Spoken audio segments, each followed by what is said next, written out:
네, 안녕하세요. 미국 주식 멘탈 케어하기 멘탈이 전부다입니다. 네, 어제 테슬라의 S&P 500 편입 이벤트가 완료가 되었죠. 실시간으로 보신 분들은 다 공감하시겠지만 정말 엄청난 역대급 대반전 드라마였습니다. 일간 차트를 보면 막판에 주가가 엄청나게 흘러내려요.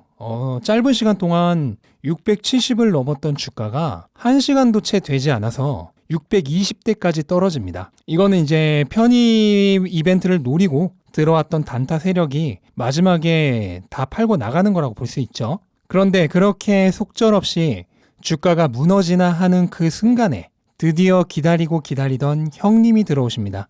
인덱스 펀드 형님들이 들어오면서 내려가던 주가를 한 방에 695까지 들어 올립니다.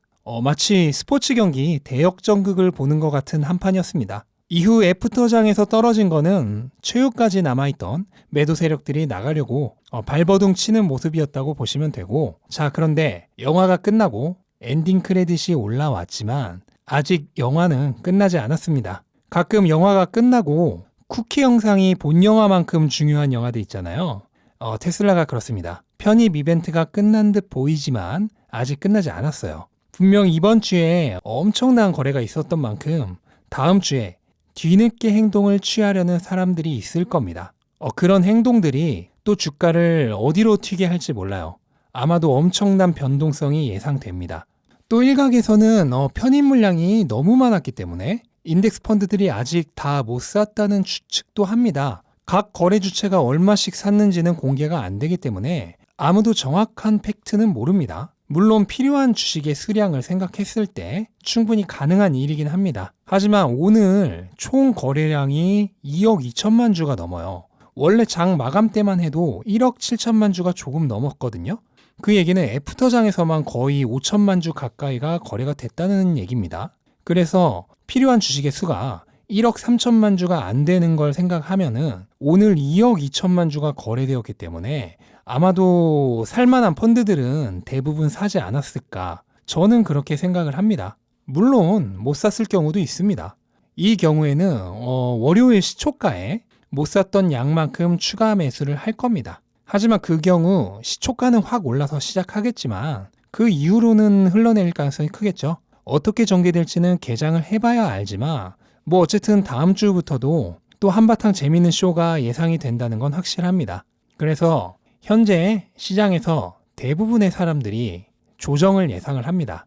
이건 물론 당연한 예상입니다. 많이 올랐으니까요. 많이 올랐는데 이벤트도 끝났어. 그럼 이제부터 내릴 거라 생각하는 거는 주식 한 달만 해보신 분들도 다 예상할 수 있는 내용이에요. 하지만 사람들이 예측으로 거래해서 부자가 됐다면 주변에 주식으로 부자 됐다는 사람만 있고 돈 잃었다는 사람은 아무도 없겠죠. 예측은 예측일 뿐 오를지 내릴지, 내리면 또 얼마만큼 내리다 어디서부터 다시 말아 올릴지 알 수가 없기 때문에 예측으로 거래하려고 해선 안 됩니다. 물론 그럼에도 불구하고 어쨌든 혹시 내린다면 어느 정도까지 내릴 가능성이 있는지 불안하신 분들을 위해 설명을 드리자면, 일단 이렇게 대형 이벤트로 수급이 교란이 됐을 때는 매물대로 지지선을 예상하는 것은 별 의미가 없습니다. 보시다시피 어차피 기관들의 대량의 매수가 있었던 상황이기 때문에 이 매물대로는 지지선을 파악하는 게 어렵고요. 이럴 때는 그냥 원초적으로 주가 차트를 보고 예상을 해보시면 됩니다. 그리고 저는 여러분들에게 설명을 드리기 위해서 가끔 매물대 등으로 지지선을 예측해 드리긴 하지만 제가 원래 혼자 볼 때는 매물대 거의 잘 보지 않습니다. 그리고 제가 보조지표도 거의 안 본다 그랬죠. 차트는 항상 그냥 기본 가격으로 보는 거, 그게 가장 정확합니다. 왜냐면 차트를 본다는 건 단기적인 흐름을 예측하려고 하는 거잖아요. 그런데 단기적인 흐름은 그냥 가격에 모든 정보가 다 담겨 있어요. 그러니까 이 캔들 차트 이것만 보시면 나머지 모든 보조지표는 사실상 무의미합니다. 그래서 차트로 돌아와서 지지선을 예측해 보자면, 이제 제 설명을 몇 번 들으셨던 분들이라면 어느 정도 짐작이 가능할 텐데, 제가 항상 저항선은 뚫리고 나면 지지선으로 바뀐다 그랬죠. 그래서 이전에 저항선이었고 이번 편입 이벤트에서 여러 번 가격을 지지해준 600 초반대, 그러니까 한 600에서 615 정도, 이 정도가 첫 번째 지지선이 될 거라고 예상할 수 있습니다.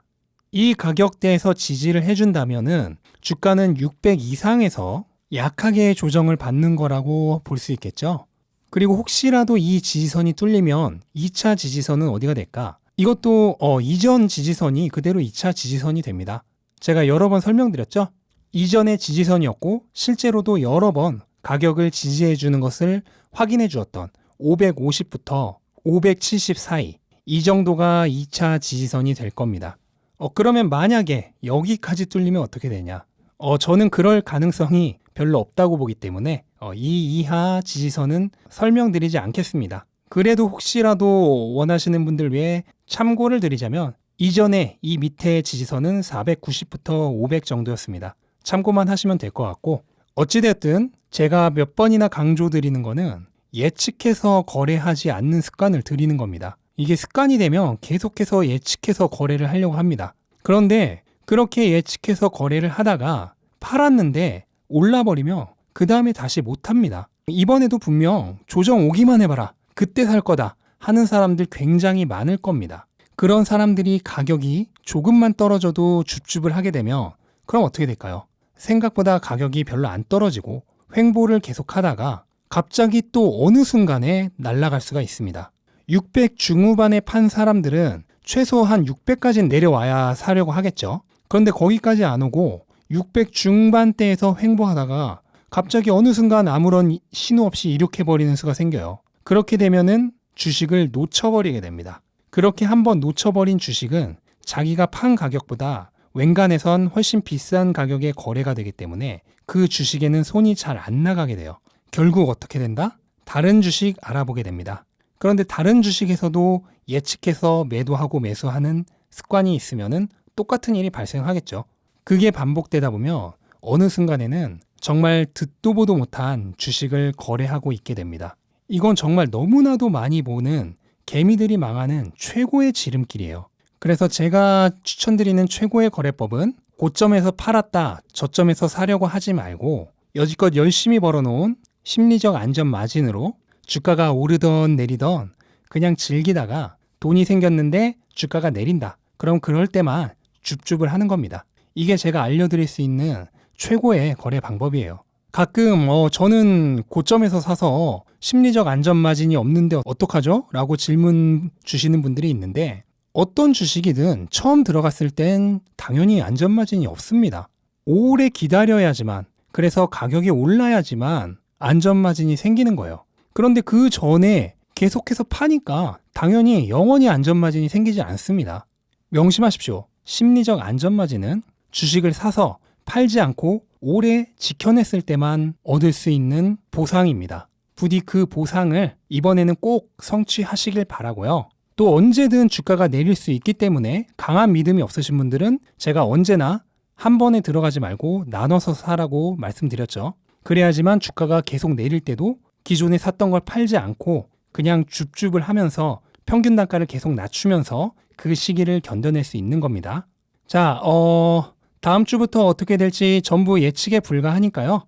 그런 예측에 너무 신경 쓰지 마시고 주말은 그냥 편안하게, 이번 주는 그냥 최고의 한 주였다는 거를 그냥 즐기셨으면 좋겠습니다. 네, 영상 여기까지로 하겠습니다. 영상 도움이 되셨다면 구독과 좋아요 부탁드리고 즐거운 주말 보내시기 바랍니다. 감사합니다.